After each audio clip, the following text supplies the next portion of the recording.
Many times during vitrectomy we encounter a complication in the form of a dislodged silicon tip of the backflush needle. This complication is seen more commonly with 27-gauge backflush.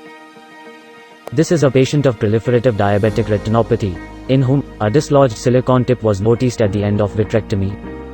Removing the silicon tip with gripping forceps is difficult as the tip slips back into the vitreous cavity while it is pulled out of the sclerotomy. ILM peeling forceps can be used to remove the dislodged tip as it gets locked into the loop formed by the lips of the forceps.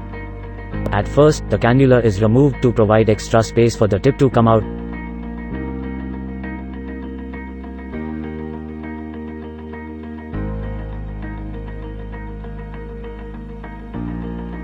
ILM peeling forceps is then introduced in the vitreous cavity and the tip is grasped at one end. With the help of endolight, the tip is pushed further into the forceps and lips are closed to lock the tip inside the loop formed. The forceps along with the tip is then brought out of the sclerotomy.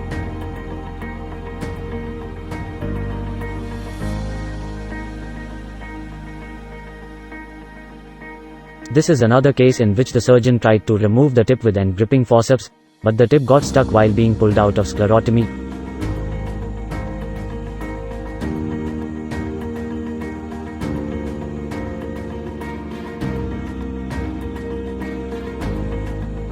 Again the cannula was removed and ILM forceps was used to remove the tip.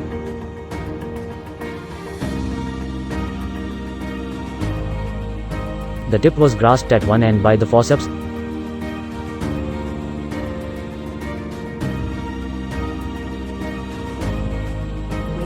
With the help of endolight, the tip is pushed further into the forceps and lips are closed to lock the tip inside the loop formed.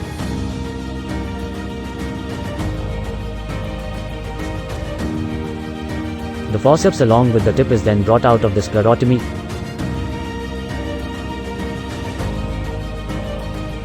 The cannula was then reintroduced to proceed further with the vitrectomy.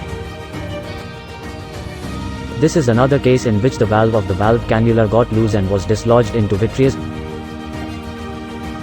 As the walls of the valve are thinner, an attempt was made to chase the valve and chew it with the vitreous cutter itself.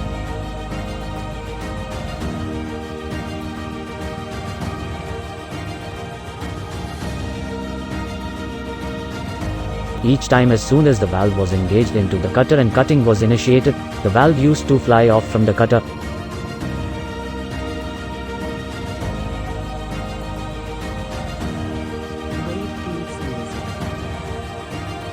After 2 unsuccessful attempts, tear removal with cutter was abandoned and the ILM forceps was used. The valve was grasped at one of its ends and was locked within the lips of the ILM forceps. There was no need to remove the cannula as the valve is thin and adequate space is present to remove both forceps and valve together.